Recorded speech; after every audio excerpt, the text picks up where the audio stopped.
Well, folks, grab a coffee and settle in, because we need to have a serious, and I mean serious, chat about what is happening right now in South Africa. You've probably seen the headlines, heard the whispers, and maybe even seen the downright frightening report. We're talking about the new Expropriation Act, the very first test case happening as we speak in Ekor Hulaini, and what this all truly means for the minority white South Africans who are being painted as the villains in their own home. Let me be perfectly clear from the start. This isn't a theoretical debate anymore. This is real. This is about a family, a business, a piece of land they legally own, and a letter from the government offering them a grand total of R0. Zero. Nil. Nothing. And the justification? The land is dormant. Now, I ask you, when did owning a piece of property, an asset you might be saving for your children's future, become a crime punishable by confiscation? This is the reality on the ground, and it's a slippery slope we're starting to slide down. Now, the government and its supporters will stand there with a straight face and tell you, no, it's all perfectly legal, it's in the public interest. They'll point to the new Expropriation Act that President Ramaphosa signed in January 2025, a law that allows for exactly this, expropriation without compensation under specific conditions. They'll say it's to correct the historical injustices of apartheid, and let me be the first to say, nobody with a conscience disputes the need for land reform. The history of this country is stained with dispossession. But here's the kicker. The part that gets my blood boiling, this new law is being misrepresented. It's being sold as a tool for justice. But the fear, the very real fear, is that it's a weapon for political expediency.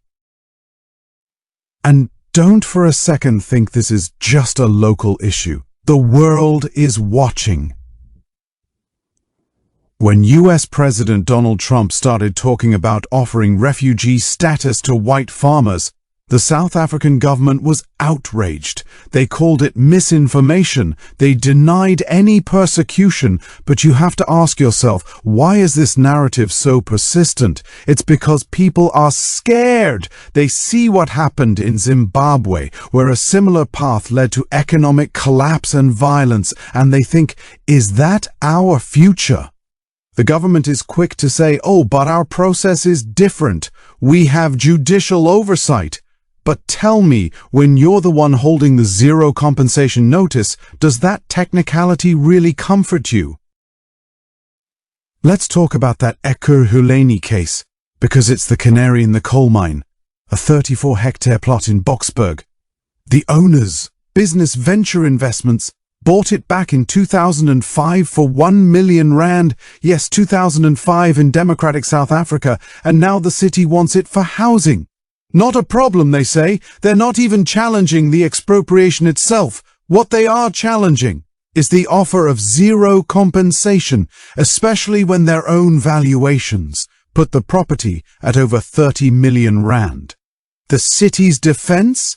The land has been vacant for 30 years. It's not generating commercial activity, and it wasn't bought at market value originally. What in the world are these city officials on about? Are they seriously trying to argue that the land's value has just been magically evaporating all these years? That's not a policy, that's a state of absolute delusion. So, let me get this straight. If you inherit a piece of land from your grandpa, and you're holding on to it, you're now a target. Your legitimate asset becomes subject to seizure because some bureaucrat decides it's not being used. That's a terrifying precedent. And here's the real legal bombshell that everyone is glossing over.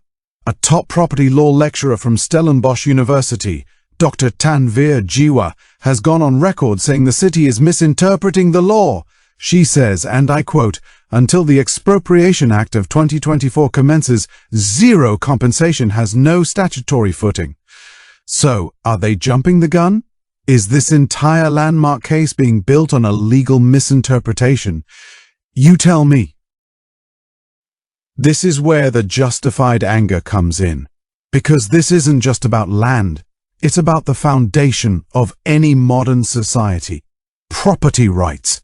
What do you think happens when banks can no longer be sure that the property you're using as collateral for a loan is actually, yours? The Freedom Front Plus's Korn Mulder warned, banks won't issue loans or mortgages if the state can simply seize property.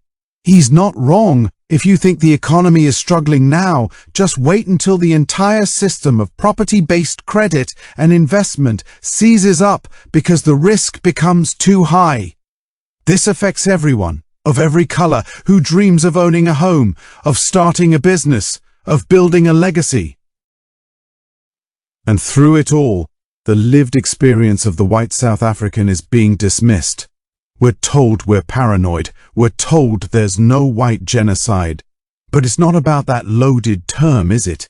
It's about the slow, grinding pressure. It's about being told you don't belong in the new South Africa, that your history is only one of crime, and that your assets are fair game for the taking to atone for sins you personally didn't commit. It's the feeling of being a stranger in the land of your birth. And when you voice this fear, you're shouted down as racist or as clinging to apartheid. No! We are citizens of this beautiful, broken, complicated country. We love it as much as anyone. We just want a future here, a future where the law protects everyone equally and where our children have the same opportunities we had. So, where does this leave us?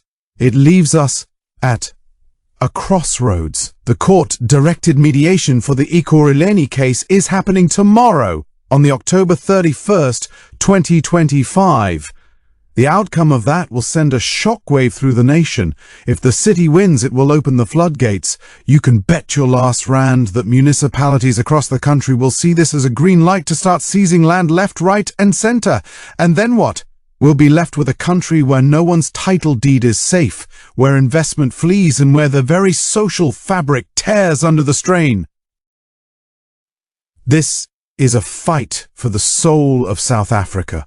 It's a fight to prove that we can address the grave injustices of the past without creating new ones in the present.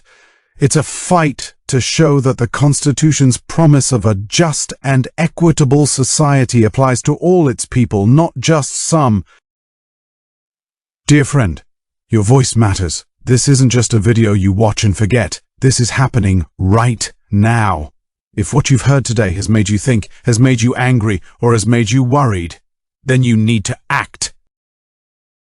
First up, join the channel membership. By becoming a member, you're directly supporting this kind of in-depth, fearless reporting. You're telling me that you want more content that cuts through the propaganda and speaks the truth, no matter how uncomfortable it is. If you want to support in a different way, look for the Super Thanks button.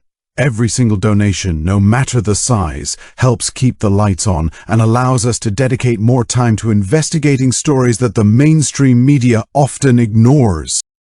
And listen, if you can't contribute financially, I get it. Times are tough, but you can still make a massive difference for absolutely free. Subscribe to the channel, smash that like button, and share this video with everyone you know. Share it on WhatsApp, post it on Facebook, tweet it out, get the conversation started in your own circles. And down in the comments, I want to hear from you. What do you think about this expropriation case? Are you worried about your property? Let's get a proper discussion going. And lastly, for the love of all that is good, if you watch ads on this channel, please let them play for at least 30 seconds. That revenue is the lifeblood of independent creators like me. Don't just be a spectator to history. Stand with me, and let's make sure that the voice of reason and the voice of every South African who feels under threat is heard loud and clear.